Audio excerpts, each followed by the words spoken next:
ذہن نشین کر لیں، ایک حدیث کے الفاظ ہیں الدعا مخ العبادہ، دعا عبادتوں کا مغز ہے، دعا عبادت کا مغز ہے، جوہر ہے، خلاصہ ہے، نتیجہ ہے، کنکلوژن ہے، یہ رزلٹ ہے۔ دعا عبادتوں کا جوہر ہے، یہ خلاصہ ہے۔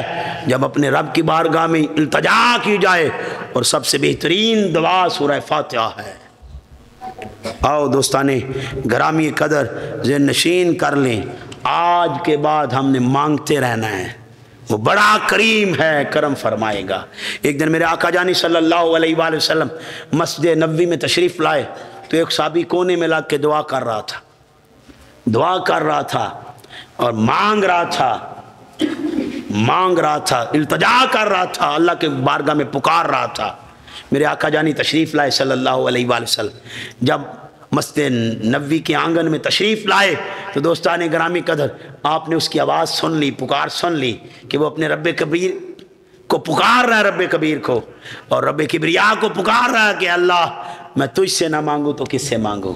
تو دوستان گرامی قدر پکار رہا ہے تو میرے آقا جانی فرماتے ہیں میرے صحابی جاؤ اس تڑپتے ہوئے صحابی کو کہہ دو جو تم مانگ رہے ہو تمہارے رب نے تجھے عطا کر دیا۔